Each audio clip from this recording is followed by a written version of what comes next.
Um homem muito sábio que eu conheci recentemente me falou a seguinte frase que eu falei, meu Deus do céu. A vida é uma grande escola, né? Aquela coisa. A vida é uma grande escola que tem só uma matéria, amor. E que a gente vem pra cá pra aprender a amar e fica repetindo até aprender. Eu não sei como que isso bateu aí, mas em mim foi um desbunde. Principalmente porque no último ano o amor tem sido um objeto de estudo, sabe? Especialmente assim. Porque eu via muito o amor como assim um sentimento que você sente por um boy ou pela mãe, sabe? Amor de mãe ou família. Um sentimento que você sente pelas suas pessoas preferidas. Sei lá. Só que aí, na quarentena, começou a cair na minha mão naturalmente, porque a vida é desse jeito, coisas sobre amor. Aí não dizia assim, o amor não é um sentimento, é uma força. Aí o outro falava que o amor não era simplesmente um sentimento, era uma inteligência contida nas coisas todas, sabe assim? Esse algo que está contido na semente, que está contido na terra, que está contido na água, e que está contido na luz do sol, e que está contido em mim, em você e na nossa sobrancelha, é o tal do amor. É o que meus estudos sugerem. Foi um baque pra mim também. Teve um que dizia que a força, quando uma simples molécula, esquece seres humanos e suas questões, uma simples molécula, ela tem uma membrana que separa ela do todo o resto do mundo. E aí essa membrana tem uma hora que ela abre para entrar um alimento, uma coisa que seja boa para a molécula. E aí depois ela abre de novo para expulsar as toxinas, o que é ruim, o cocôzinho da molécula. E aí falava assim, o que é essa força que faz a membrana fazer para entrar coisa boa e para sair coisa ruim? Amor. Que é o mesmo amor que faz semente virar girassol, comida, que é o mesmo amor que faz esse girassol lindo girando assim pro sol, ainda tem essa tecnologia, murchar. E aí que é o mesmo amor que tá nas perninhas da formiga, que vem assim, aí pega sementinha, pega folhinha, não sei o que, leva pra dentro do formigueiro pra alimentar um fungo, que aí se alimenta do fungo. Amor, tudo isso é amor. Constrói, destrói, reconstrói, não sei o que, amor. Mas aí por que eu tô falando tudo isso? Porque nesses estudos sobre o amor, caiu uma frase na minha mão também, junto com essas leituras, que era: o contrário do amor não é ódio, é medo. Porque amor é trabalho constante, organizado, sutil, sabe, assim, sorrateiro. Você não sabe que ele tá rolando até que você percebe que ele tá rolando. Você fala, meu Deus, amor em tudo. E o medo paralisa. Ao contrário desse movimento constante que constrói, destrói, reconstrói, não sei o que, germina, brota, murcha. É tipo um gigantesco muro intransponível chamado medo. E aí você vem com um sonho, uma ideia, e aí, puf, para desse muro e se desmancha, sabe?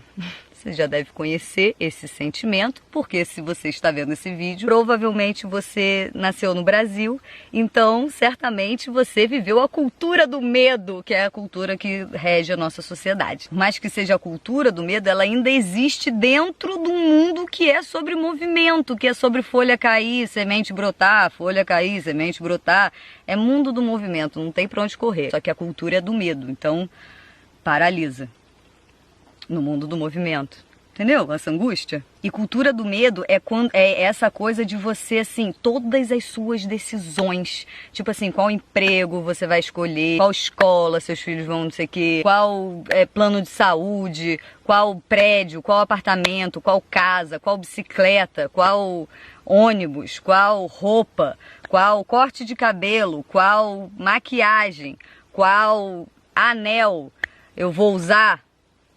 Tudo na base do medo, assim, tem uma raizinha no medo, tipo assim, eu vou optar por essa escolha porque eu tenho medo dessa outra coisa acontecer, então eu vou por essa. E não tipo assim, eu vou nessa, mas eu vou nessa porque tenho medo dessa. Passa pelo medo as coisas, decisão, escolhas todas da vida, roupa. Quando eu fui viajar sozinha de carro pelo Brasil, isso ficou escancarado toda vez. Assim, qualquer pessoa de qualquer lugar que eu falava que eu estava viajando ou que eu ia viajar de carro sozinha pelo Brasil, a primeira coisa que falava-se era sobre medo. Medo desde medo de esquartejamento até tipo assim, ficar sem gasolina na estrada ou acabar com a minha carreira.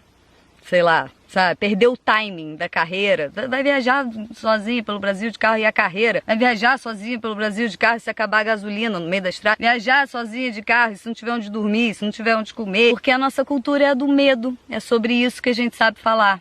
Sabe? Quando você fala que você vai viajar sozinho de carro, a primeira coisa que surge é o medo. Não é a segunda ou a 10ª, é a primeira. E geralmente ela é dominante, então você fica só nesse tema. E essa possibilidade de perigo, e essa possibilidade... Não tem nenhum pensamento sobre, tipo, quando você for num rio, você joga uma pedrinha e faz um desejo. Sabe? Não tem sobre isso. É só sobre medo e perigo.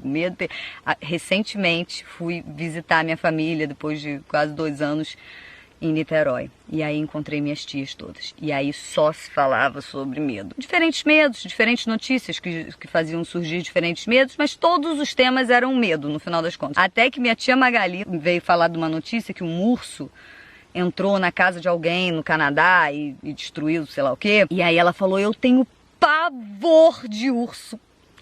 Aí eu falei, tia Magali, quando você viu um urso? Quando você esteve com um urso? Aí ela falou, no zoológico uma vez. Eu falei, mas que horas que você desenvolveu esse medo de urso? Sabe, a gente tem medo de urso, às vezes. É o que a gente sabe fazer, sentir medo. A gente aprendeu a tomar decisões e viver uma vida na base do medo. Então é isso que a gente tem para oferecer. Só que aí, nos meus estudos sobre o amor, eu descobri que essa não é. E aí eu queria fazer umas sugestões, inclusive eu queria fazer uma retificação, porque há um tempo atrás, uns anos atrás, eu fiz um vídeo sobre ter medos reais, ocupe-se de medos reais, sabe? Não tenha medo de urso em Niterói, tenha medo de coisas que são medos reais, que tem a ver com a sua vida. E aí hoje em dia eu não daria essa dica, eu falaria assim, ao invés de ocupe-se de medos reais, eu falaria assim, não se ocupe de medos, no sentido de não ocupe minutos do seu dia refletindo e pensando e se envolvendo com o medo, sabe? E aí isso pode parecer muito doido e que sugestão é essa? Você está ficando louca porque a gente vive num país e é claro que eu tenho medo, não sei o que, você não tem medo porque você está no meio da... Sei lá, qualquer coisa que se fala quando a gente sugere pra... Tá vendo? A cultura é tão do medo que a gente até defende o medo. Quando alguém fala assim, não tenha medo, fala, você louca, como que eu não vou ter medo? Mas já tive, assim, e esse é o interessante. Não é que, assim, quem tem motivo pra ter medo tem medo. Todo mundo tem medo. Não é sobre motivos. Minha tia Magali tem medo de urso. Medo não, pavor de urso. E eu tô falando isso porque não é pra diminuir os medos ou falar que o seu medo não é importante. Mas se você quiser uma ferramenta, eu descobri uma. Caso você queira fazer alguma coisa a respeito desse medo, aí eu tenho uma ferramenta que eu descobri, que foi assim, eu tenho um caderninho que eu anoto umas coisas, e aí eu peguei um dia esse caderno, abri assim numa página aleatória, um dia que eu tava meio... e aí eu abri numa frase que eu escrevi, que eu nem lembrava que eu tinha escrito aquilo, mas aí eu abri assim, só tinha essa frase no caderno assim, que era: um pensamento pode ser outro. E aí eu comecei a me ligar que um pensamento pode ser outro, sabe assim? Não precisa ser aquele, pode ser outro. Tipo quando você pensa, que nem quando eu tinha medo de escuro, foi na quarentena isso, eu tava com medo, desenvolvi um medo do escuro. Eu pensava que no escuro teria um fantasma, teria um monstro, teria uma coisa que ia me fazer mal. Aí tinha que fazer xixi no meio da noite, ficava com medo de andar no escuro, aí ia com a lanterninha, porque o medo do escuro. E aí eu me liguei que, eu falei assim, gente, eu tô esperando do escuro, que é algo que eu não posso ver, né? Eu não posso ver aqui, então tá escuro, não posso ver. Eu espero disso coisas ruins. Por que no escuro eu não posso, tipo assim, ao invés de tropeçar num corpo ensanguentado, eu não posso tropeçar num pote de brigadeiro? Por que quando você não sabe o que tem uma coisa ruim? Por que não pode ter uma coisa boa? Sabe assim? Um pensamento pode ser outro. E aí como é que junta com tudo isso que eu já falei? Sabe quando você tem um filho e aí seu filho sai de casa para ir em algum lugar e aí ele tá demorando para voltar e aí na sua cabeça vem o quê? Certamente foi sequestrado. Mas a gente pode trocar esse pensamento por certamente está tomando água de coco na beira do mar, vendo uma criança brincar com um bambolê. Esse é um pensamento que pode trocar. Ou vendo uma criança brincar com um graveto. Pode ser outro também. Ou vendo uma criança brincar com um filhote de cachorrinho. Ou pode ser estar tomando suco de laranja na beira de um rio, vendo uma borboleta, sabe? Tipo, o pensamento pode ser qualquer um, mas o que a gente faz é sequestro, angústia, desespero. O primeiro que aparece, desespero, agonia. Pode ser bambolê. Um pensamento pode ser outro. Eu tenho usado essa ferramenta, tem sido incrível.